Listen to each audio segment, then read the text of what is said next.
नमस्कार, आप देख रहे हैं जनसंवाद 24/7। लोनी नगर पालिका में सफाई व्यवस्था को सुधारने के लिए मई 2026 में नई कंपनी को 5 साल का टेंडर दिया गया था, लेकिन टेंडर मिलने के करीब 45 दिन बाद भी हालात सुधरते नजर नहीं आ रहे हैं। शहर के कई इलाकों में कूड़े के ढेर, जाम, नालियां और गंदगी लोगों की परेशानी का कारण बनी हुई है। लोनी नगर पालिका क्षेत्र में सफाई व्यवस्था को लेकर लगातार सवाल उठ रहे हैं। नई सफाई कंपनी को शहर की सफाई व्यवस्था संभाले करीब 1.5 महीना हो चुका है, लेकिन जमीनी हालत कुछ और ही कहानी बयां कर रही है। सरकारी अस्पताल के सामने तक गंदगी और ओवरफ्लो नालियां दिखाई दे रही है। ऐसे में सवाल उठता है कि जब प्रमुख स्थानों की यह स्थिति है तो अंदरूनी कॉलोनियों की हालत कैसी होगी। बंतला, संगम विहार, इंद्रपुरी सहित कई इलाकों में सड़क के किनारे कूड़े के ढेर लगे हुए हैं। कई जगह पर नालियां और नाले ओवरफ्लो हो रहे हैं, जिससे बदबू और बीमारी फैलने का खतरा बना हुआ है।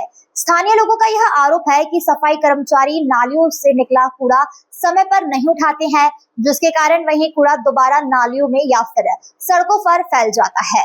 फैसला फ्लाईओवर के नीचे नगर पालिका द्वारा कूड़ा डालने पर प्रतिबंध का बोर्ड लगाया गया है, लेकिन आसपास रहने वाले लोगों का यह कहना है कि वहां भी नियमित रूप से कूड़ा डाला जा रहा है।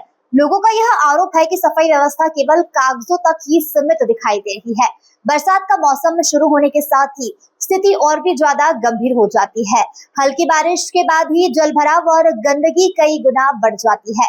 नागरिकों को कहना है कि सफाई के नाम पर बड़े बड़े दावे किए जाते हैं, लेकिन जमीनी स्तर पर इसका उल्टा असर दिखाई दे रहा है। लोनी की जनता अब साफ सफाई व्यवस्था में ठोस सुधार की मांग कर रही है। सवाल यह है कि करोड़ों रुपए के टेंडर और नई व्यवस्था के बावजूद शहर को गंदगी से कब राहत मिलेगी? क्या जिम्मेदार अधिकारी और सफाई कर्मचारी जनता की शिकायतों पर गंभीरता से ध्यान देंगे या फिर हालात ऐसे ही बने रहेंगे? जवाब का इंतजार पूरी लोनी कर रही है।